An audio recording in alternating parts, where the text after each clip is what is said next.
दोस्तों नमस्कार। हाथ में टेप रिकॉर्डर और टेप रिकॉर्डर में आवाज़ प्रधानमंत्री नरेंद्र मोदी की। और जो ये शख्स आवाज़ सुना रहा है स्टेज पर, वो कोई और नहीं, महागठबंधन का उम्मीदवार तेजस्वी यादव हैं। तेजस्वी यादव ने जब वो टेप रिकॉर्डर की आवाज़ सुनाई, तो उसमें प्रधानमंत्री मोदी की आवाज़ में निकला कि बिहार के लोगों के लिए सवा लाख करोड़ रुपए दिए जाएँगे, जो आज तक मिले नहीं। उसके अलावा बहुत से ऐसे वादे जो प्रधानमंत्री मोदी ने पहले के चुनावों में रैली में आके लोगों के लिए वादे किए थे। अब उसके बाद एक के बाद एक वादे जनता को सुनाए गए। इसी के साथ तेजस्वी यादव ने ये भी बताया कि वो बिहार के लिए क्या सोचते हैं। उन्होंने बताया कि वो वहाँ यहाँ के लोगों के लिए, हर घर के लिए सिर्फ़ नौकरी ही नहीं, हर जाति, हर विशेष, हर मज़दूर के लिए उन्होंने अपने इस चुनाव में कुछ ऐसे वादे किए हैं जिनको वो पूरा करेंगे। यानी हर विशेष, हर वर्ग को कुछ न कुछ तो वो देंगे। यानी कोई भी ऐसा नहीं है जो उनके हाथों अछूता रह जाएगा। यानी हर किसी चीज़ के लिए उन्होंने कुछ न कुछ सोचा है। अगर यही बात करी जाए तो जब तेजस्वी यादव खगड़िया में अपना हेलीकॉप्टर से जब वहाँ लैंड कर रहे, तो उनके हेलीकॉप्टर को उतरने नहीं दिया गया। क्योंकि वहाँ पर अमित शाह यानी गृह मंत्री, देश के गृह मंत्री जी की रैली होनी थी। तो इसी करके उनके हेलीकॉप्टर को वहाँ उतरने नहीं दिया गया। और जब ये सब चीज़ें देखी तेजस्वी यादव ने, तो उन्होंने इसको साफ-साफ बताया कि भाई ये तो तानाशाही है। उसके बाद तेजस्वी यादव बोले कि जब मुंगेर में रैली हुई, तो अमित शाह की तो वहाँ पर खाली कुर्सियाँ भी मिलीं। मतलब कि उतनी भीड़ भी उन्होंने नहीं जुटा पाए कि खाली कुर्सियाँ रह गईं। ज़्यादातर ऐसा होता नहीं है, बीजेपी की जितनी भी रैलियाँ होती हैं, इतनी उसमें कुर्सियाँ खाली नहीं होती हैं। लेकिन पहली बार बिहार में ऐसा देखा गया, ठीक है, कि जहाँ पर कुर्सियाँ खाली पड़ी रहीं, बड़ी कतारों में। क्या बीजेपी या कहें एनडीए, एनडीए के पास क्या कुछ भी कहने के लिए नहीं है? वो सिर्फ़ उन्होंने एक निशाना साधा हुआ है कि हाँ भाई, इन्होंने आरजेडी का जंगल राज, जंगल राज। क्या उन्होंने जो 20 साल यहाँ पर राज किया एनडीए ने, क्या उन्हें अपनी कोई उपलब्धियाँ बताने के लिए कुछ है नहीं? वहीं दूसरी तरफ तेजस्वी यादव हर एक तबके की नब्ज़ को पकड़ना चाहते हैं और पकड़ भी रहे हैं। उन्होंने मुसलमानों के लिए वक्फ बिल को कूड़ेदान में फेंकने की बात कही। उन्होंने कहा कि जब हम सत्ता में आएँगे तो वक्फ बिल बोर्ड को हम कूड़ेदान में फेंक देंगे। ग्राम कचहरी के प्रतिनिधि और उनका भत्ता यानी पैसा को डबल कर देंगे, जब वो मुख्यमंत्री बनेंगे। पंचायत के प्रतिनिधि का उनका जो मानदेय है, उसे भी डबल कर दिया जाएगा। साथ में 50 लाख का इंश्योरेंस भी करके देंगे। जो राशन की दुकान खोलकर बैठे हैं, यानी जो जिसे आप कह सकते हैं पीडीडी डीलर जो होते हैं, और जो नाई हैं, कुम्हार हैं, जो लोहार हैं, यानी हर तबके के लिए तेजस्वी यादव कुछ ना कुछ देने के लिए उन्होंने अपने इस चुनावी ऐलान में कहने को रखा हुआ है। बीजेपी के पास सिर्फ जंगल राज के अलावा कोई और मुद्दा है ही नहीं। दरअसल तेजस्वी यादव जानते हैं कि इससे बेहतरीन मौका उन्हें दोबारा नहीं मिलेगा। 5 साल के बाद कौन-सी स्थिति बिहार में होगी, कैसी होगी? जब दिल्ली में सत्ता बीजेपी की बैठी है, तो उनके लिए राहुल गांधी दलित, अल्पसंख्यक, पिछड़ा वर्ग सबकी आवाज़ उठा रहे हैं। और ज़ाहिर-सी बात है, जब वो इतनी आवाज़ उठा रहे हैं, तो बदलाव तो होना ही चाहिए। पर सवाल है, जब सामने चुनाव हो, तो ऐसे में लोगों के आगे कौन-सा राग गाने चाहिए? इसलिए तेजस्वी यादव सरकारी नौकरी देने का ज़िक्र भी कर चुके हैं। उसके बाद महिलाओं को उन्होंने मानदेय दिया जाएगा, किसानों को राहत, मज़दूरों को राहत। अब जातीय, काम, समुदाय तीनों को सत्ता में आने के बाद कुछ देना होगा। इसका भी ऐलान उन्होंने कर दिया है। आपने नीतीश को 20 और उन्होंने एक बात तो ये सही साफ कही है कि जब उन्होंने आप ध्यान से सुनना, ये वादे पहले भी कोई सरकार करके जा चुकी है। मैं कम से कम 2013-14 की बात कर रहा हूँ। तो तेजस्वी यादव को ये जो बातें कही हैं, ये कहीं न कहीं हमें वो चीज़ें याद दिलाती हैं। तेजस्वी यादव ने साथ में ये भी कहा कि आपने आपने यानी एनडीए को 20 वर्ष दिए हैं। बिहार में 20 वर्ष दिए हैं। मैं आपसे कुछ ज़्यादा नहीं माँग रहा, मैं आपसे सिर्फ़ 20 महीने माँग रहा हूँ, ठीक है? अब ये बात सुन के हमें वही 13-14 का याद आता है, जब प्रधानमंत्री मोदी जी रैली करते थे, तो उन्होंने भी एक इसी टाइप का मतलब लोगों से एक एक चीज़ माँगी थी कि आपने कांग्रेस को 50 से 60 साल दिए हैं, मैं आपसे सिर्फ़ 5 साल माँग रहा हूँ। तो ये उस टाइम का चुनाव के वादे हैं प्रधानमंत्री मोदी जी के, लोकसभा चुनाव के वादे हैं, ठीक है? तो सेम ऐसे ही तेजस्वी यादव ने भी इस बार लोगों से बिहार में ये बोला है कि आप मुझे सिर्फ़ जब आपने एनडीए को 20 साल दिए हैं, तो आप मुझे सिर्फ़ 20 महीने दीजिए, मैं अपना वादा पूरा करके दिखाऊँगा।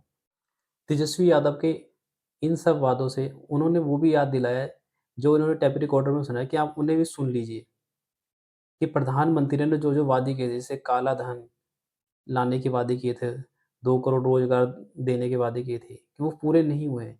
टेप रिकॉर्डर में वो सारे वादे थे, ठीक है, जो प्रधानमंत्री ने अपनी रैलियों में यानी 2013-14 या उसके बाद की जो भी उन्होंने वादे किए थे, वो सारे सुनाए गए। और उन्होंने ये भी बताया कि वो खुद क्या करेंगे, इस चीज़ के लिए बताया और उन्होंने सिर्फ़ अब जनता से 20 महीने माँगे हैं। और दूसरी तरफ महागठबंधन के नेता, जिसे आप कह सकते हैं इंडिया गठबंधन के नेता, राहुल गांधी जी, वो अपने वोट चोरी, जाति, इस पे आवाज़ उठाते हुए, पिछड़ी जाति की आवाज़ उठाते हुए, वो अपनी बिसात दिल्ली के लिए बिछाते जा रहे हैं। शायद यहीं से 2 अलग-अलग रास्ते निकलते हैं।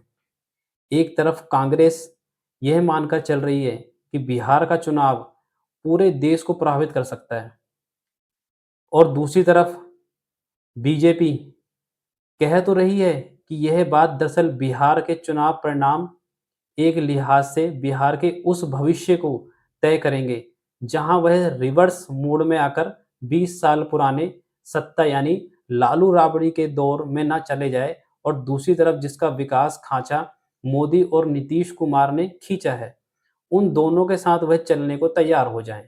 यानी इस बात से साफ है कि मतलब कि जो बीजेपी है, वो सिर्फ़ अपने इनके जंगल राज पे अटैक कर रही है। कहीं ऐसा ना हो कि तेजस्वी यादव चुनाव जीत जाएँ और वही जो पहले यानी 20 साल पहले जो जंगल राज चला करता था, वही चीज़ें दोबारा आ जाएँ। और एनडीए के पास और कुछ ब है नहीं। यानी देखा जाए तो बिहार के लिए कोई अगर अलग से बात करी जाए, तो कुछ नहीं है। या एजुकेशन पे बात करी जाए, तो कुछ नहीं है। ठीक है? यहाँ के रोज़गार पे बात करी जाए, तो कुछ नहीं है। पीछे हमने देखा अभी नरेंद्र मोदी जी ने किया था तो उनके पास भी ऐसी कोई नई कोई टॉपिक नहीं था यानी कुछ नया कुछ ऐसा नहीं था बिहार के लिए। तो यही बातें सारी तेजस्वी यादव अपने चुनाव में उठा रहे हैं। अब इसमें एक जिन्हें गेम चेंजर कहा जाता है, तीसरे इंसान की एंट्री होती है। वो कौन है? पीके यानी जन स्वराज पार्टी के पीके प्रशांत किशोर। प्रशांत किशोर अपनी राजनीति यानी देखें अरविंद केजरीवाल के तौर पे चल रहे हैं। वो ना जाति पे, ना किसी चीज़ पे, वो बिहार के डेवलप पे और यहाँ के रोज़गार पे, यूथ के ऊपर ज़्यादा बात कर रहे हैं।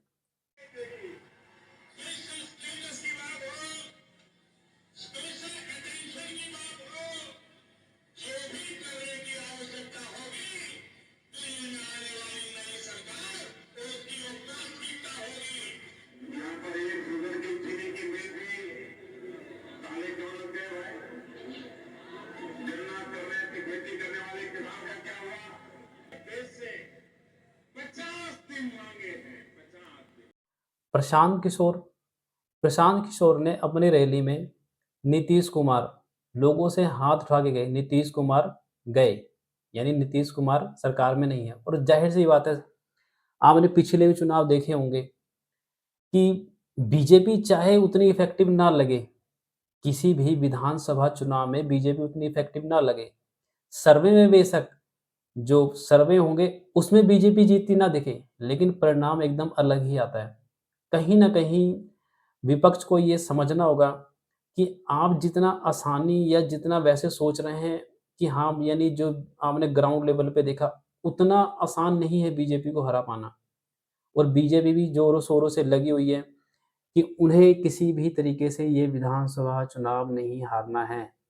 आपने देखा होगा, एक चीज़ तो पक्की है कि यहाँ जो नीतीश कुमार है, वो तो मुख्यमंत्री नहीं होंगे, क्योंकि बीजेपी ने आधिकारिक ऐलान नहीं किया है कि वो, उन्होंने सिर्फ़ ये कहा कि हम उनके नेतृत्व में चुनाव लड़ेंगे। मुख्यमंत्री वही होंगे, ये उन्होंने ऐलान नहीं किया। वहीं विपक्ष ने तेजस्वी यादव को अपना मुख्यमंत्री ज़रूर घोषित कर दिया है कि हम इन्हीं के ऊपर चुनाव लड़ रहे हैं और यही मुख्यमंत्री भी होंगे।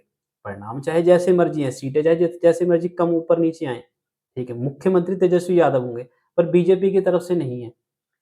तो कहीं न कहीं लगता है इस बार का चुनाव कहीं ये ऐसा ना हो जाए, अगर विपक्ष जीत गया तो ठीक है, नहीं तो कहीं न कहीं बीजेपी सेम वैसे ना कर दे जैसे उन्होंने महाराष्ट्र चुनाव में किया था। वहाँ का तो आपने देखा ही था। वहाँ के जो मुख्यमंत्री थे शिंदे जी, वो जो मुख्यमंत्री थे, उनके चेहरे पे चुनाव लड़ते हुए आखिर बाद में मुख्यमंत्री कौन बने? बीजेपी के, देवेंद्र फडणवीस जी। और जो पहले मुख्यमंत्री थे, वो बाद में क्या बने?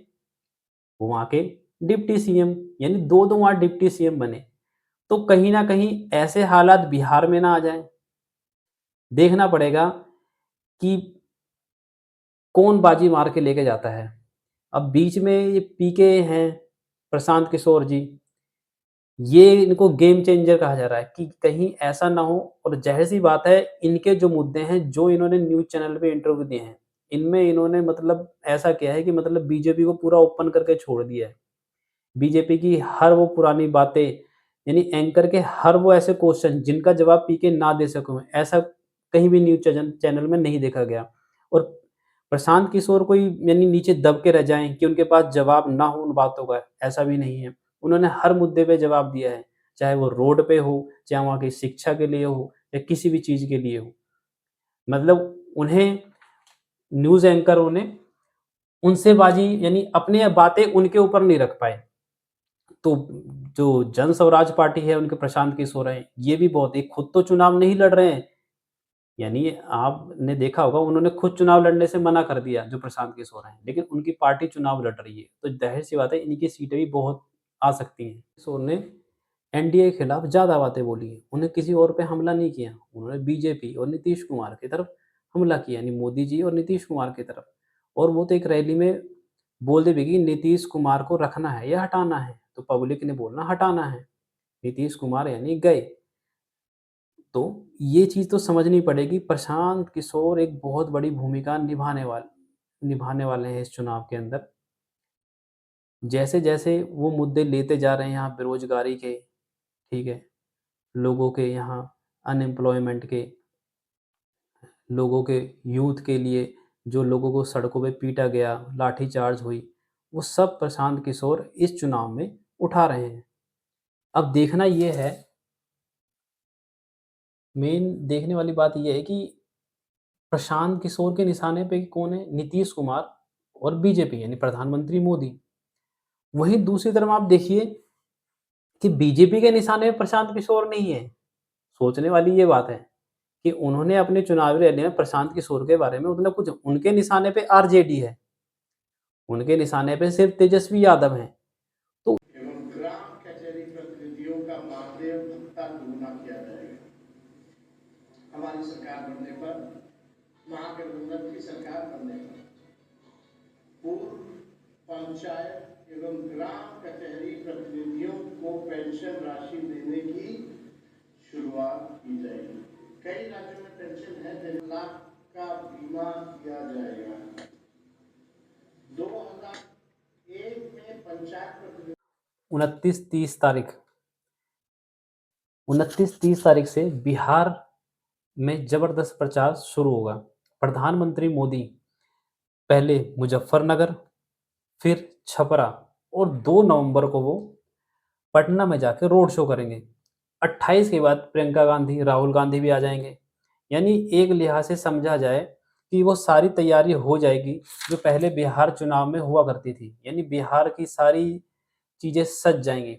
लेकिन इस बार आखिरी की वो 100 घंटे बहुत मायने रखते हैं, जो पहले चरण की वोटिंग में होगी। इसमें पहला क्वेश्चन ये आता है, यानी पहला सवाल ये आता है कि सीएम पद का जो चेहरा तेजस्वी यादव को बनाया गया है, वह पूरी साख उन पे उनके ऊपर है। क्योंकि विपक्ष में जो इंडिया गठबंधन महागठबंधन में कन्वर्ट हुआ है, यानी राज्य के चुनाव में महागठबंधन में वो कन्वर्ट हुआ है। इस महागठबंधन की राजनीति को साधने की पूरी दिशा में आए उसका चेहरा तेजस्वी यादव है। तेजस्वी यादव की जीत हार इस देश में कई नेताओं के बच्चों पे असर डालेगी। मान लीजिए चाहे वो किसी नेता का बच्चा हो चाहे ना हो, क्योंकि ये ऐसी जो समीकरण बना है इस समय बिहार का, वो हर बच्चा, हर युवा, हर बुजुर्ग देख रहा है और बड़े-बड़े नेताओं की भी नज़र इसी बिहार चुनाव पे है। क्योंकि इस बिहार चुनाव के नतीजों से आने वाले लोकसभा चुनाव, आने वाले ममता बनर्जी वाले चुनाव, बंगाल के चुनाव, इन सब पे ये असर डालेंगे। बिहार की जनता ने बखूबी हर नेता को देखा, परखा, समझा समझा है, लेकिन वो इन सब के बीच में यह अंतर नहीं समझ पाई कि हो तो वोटर अपनी किसी भी जाति या धर्म या सुरक्षा व्यवस्था की ओर, रोजगार की ओर सहूलियत चाहता है। हर वोटर यही चाहता है। क्या चुनाव इसी दिशा में जा रहा है? 10,000 10,000 रुपए बीजेपी ने जो महिलाओं को देने का ऐलान किया था, कइयों के पास 10,000 रुपए उनके अकाउंट के खाते में चले भी गए हैं। क्या जो एनडीए का जो ये पैसे देने वाला जो इन्होंने अनाउंस किया 10,000 रुपए देने का, जैसे उन्होंने दिल्ली में दिया, दिल्ली में ये काफ़ी असर किया गया। ऐसे ही मध्य प्रदेश के जब पीछे चुनाव हुए थे, तो वहाँ पे भी जो महिलाओं के खातों में पैसे दिए गए, तो वहाँ भी वो मतलब महिलाओं की जो वोट पड़ी थी, वो बीजेपी के पक्ष में पड़ी थी। तो बीजेपी की जीत जो मेन मायने रखती हैं, तो जो इन्होंने चुनाव में ये जो पैसे देने का ऐलान किया था, ये बहुत बड़े मायने रखते हैं। क्या इस बिहार चुनाव में ये चीज़ें असर डालेंगी? और दूसरी बात, चुनाव आयोग जिस पे आरोप लग रहे हैं, राहुल गांधी ने वोट चोरी का आरोप लगाया, उसके कई काफ़ी सबूत भी उन्होंने प्रेस कॉन्फ्रेंस करके दिखाए मीडिया में। तो क्या ये चुनाव आयोग जिस पे इंडिया गठबंधन लगातार आरोप लगा रहा है, उसके खिलाफ ये लोग दिल्ली में 1 नवंबर को पूरा विपक्ष एकजुट होकर सड़क पर उतरकर अपनी ताकत पूरी झोंक कर विरोध विरोध प्रदर्शन करने जा रहा है। ऐसी राजनीति इससे पहले मैंने तो ना पहले कभी देखी, ना शायद ही किसी ने देखी हो। ऐसी पहले से राजनीति आज तक नहीं हुई। सब कुछ आपके सामने है। पहले और समझने, पढ़ने की और समझने की ज़रूरत है। बहुत-बहुत शुक्रिया। बहुत-बहुत शुक्रिया।